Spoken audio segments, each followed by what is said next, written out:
It's interesting because just to give you a visual, in addition to what we saw on TV, but I mentioned to you earlier that I'm traveling, and as part of my travel, I'm traveling and I'm kind of on the Gulf Coast where I can see that Alabama Mississippi state line. And recently, during one of my recent trips, I saw a Border Patrol cop on the highway waiting on passerbyers or what have you.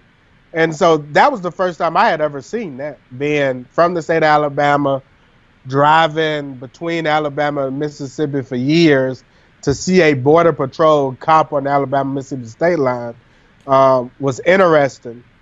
And then as you fast forward, we started getting those visuals.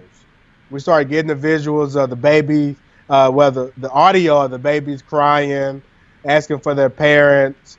You get the visual where you see the kids in those cages as you described.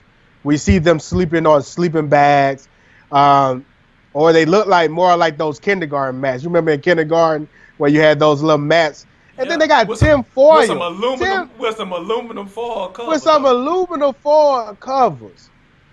And the question is how humane is this? And what's so scary is that the news outlets are even playing to the political side, and that is disheartening when you see a visual and you see these pictures of kids in these cages laying on kindergarten mats with aluminum foil as a blanket, and you got analysts over at Fox saying that this is like summer camp. At what summer camp did you ever go to where you laid on a mat and had aluminum foil? And at some point, we got to get out of the political piece. There needs to be some kind of humane or moral ethnic that we have about ourselves and try to do the right thing. So I don't know the answer to how we resolve immigration problem. You've had several smarter people than I, President Obama and the Bushes, try to tackle this issue. But separating parents and children is not the answer. Yeah. Now, I can say that. So if you want to turn everybody around, turn them all around together.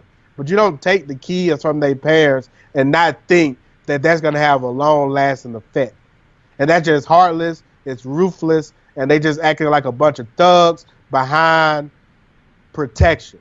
And when you get guys like Attorney General Jeff Sessions, who is willing to stand before and use biblical terms to make a false reference and interpretation, that is sickening.